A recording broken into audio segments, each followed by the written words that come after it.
Hi, I'm Faust, and this is Sci-Hi Geographic Channel.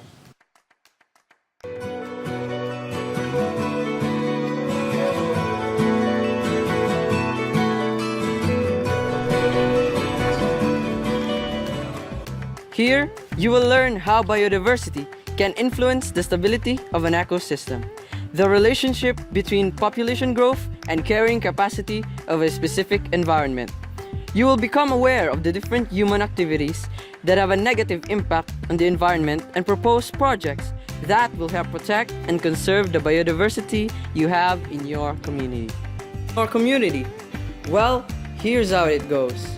Dogs on streets, goats on fields, birds on trees, and even cats on roofs. Well, that's biodiversity. Biodiversity describes how varied living things are in a specific area.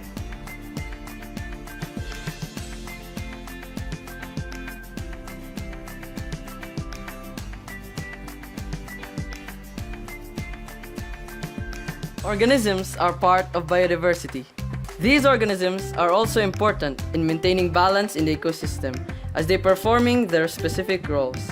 Others feed on insects and pests which control the population of organisms in a certain environment, thus making the ecosystem balanced and stable. Stability of an ecosystem can be described as the resilience to withstand changes that may occur in the environment. There are many changes that occur in the environment which may be a result of natural or human activities. These changes may severely reduce biodiversity and result to the instability of the ecosystem.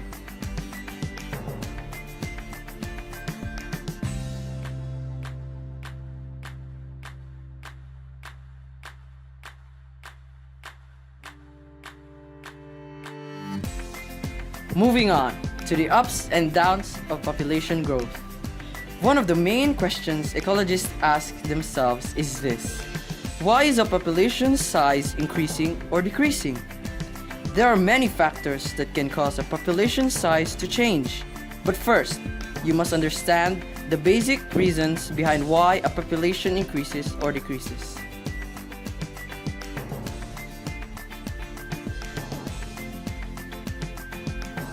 Any population, whether it be that of humans, animals, the mold growing on your bread, or the bacteria living in your intestines, will grow if more organisms are being developed or born than are dying. While populations would probably continue to grow in size, a population of organisms cannot grow forever. Its growth will be limited or stop at some point, and the death rate will be greater than the birth rate. A population's growth is limited by two general factors: density-independent factors and density-dependent factors.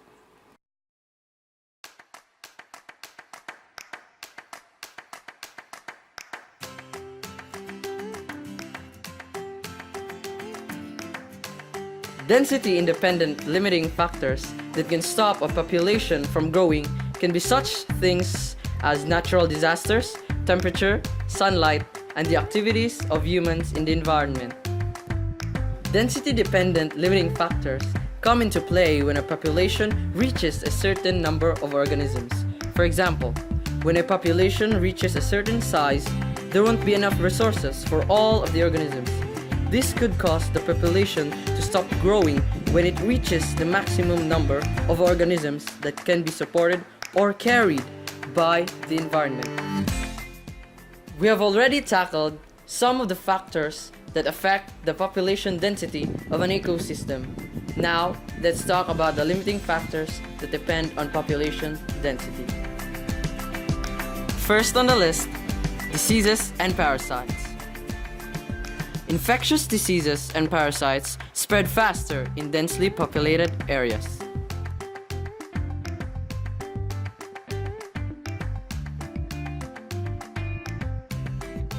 Next off, competition for resources.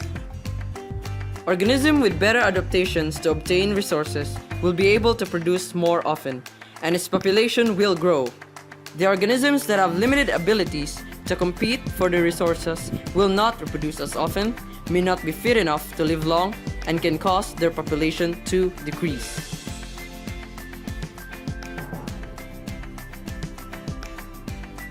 After that is predation. Plenty of prey are available. Predators will be able to eat sufficiently, thus have energy to reproduce much and increase their numbers.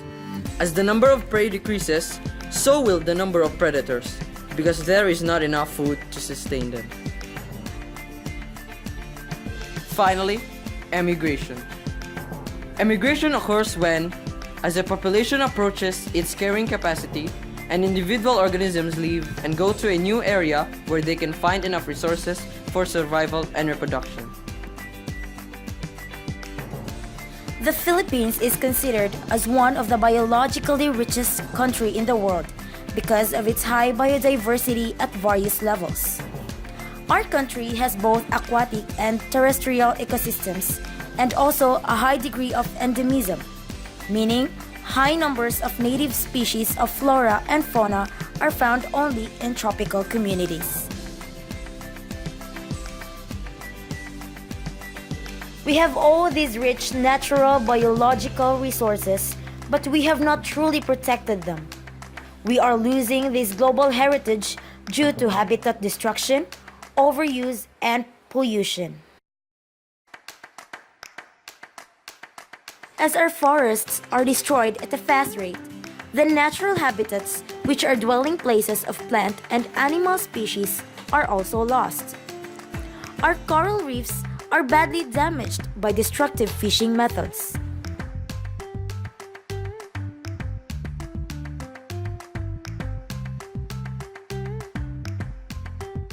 In addition, people hunt animals, collect plants, and sell corals and exotic animals for livelihood and other activities that cause the population of these organisms to decrease at a faster rate.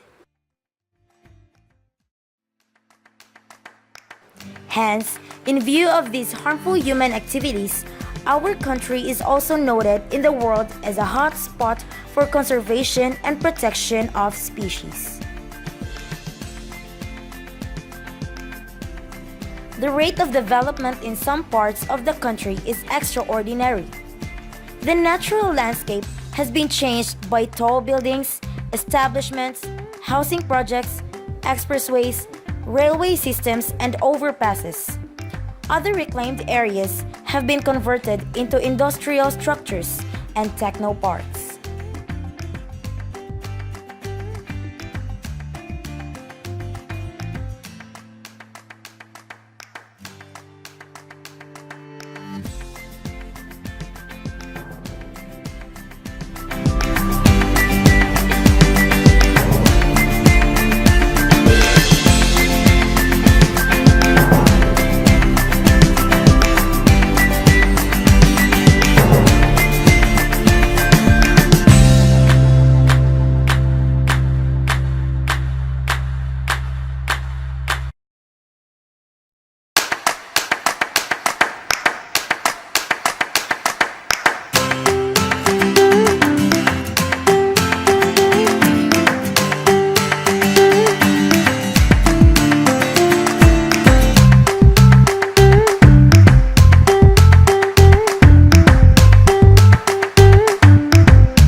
To sum up our video, we would like to add that after doing discussions about the environment and how it functions, helped us in many ways to understand our very own planet.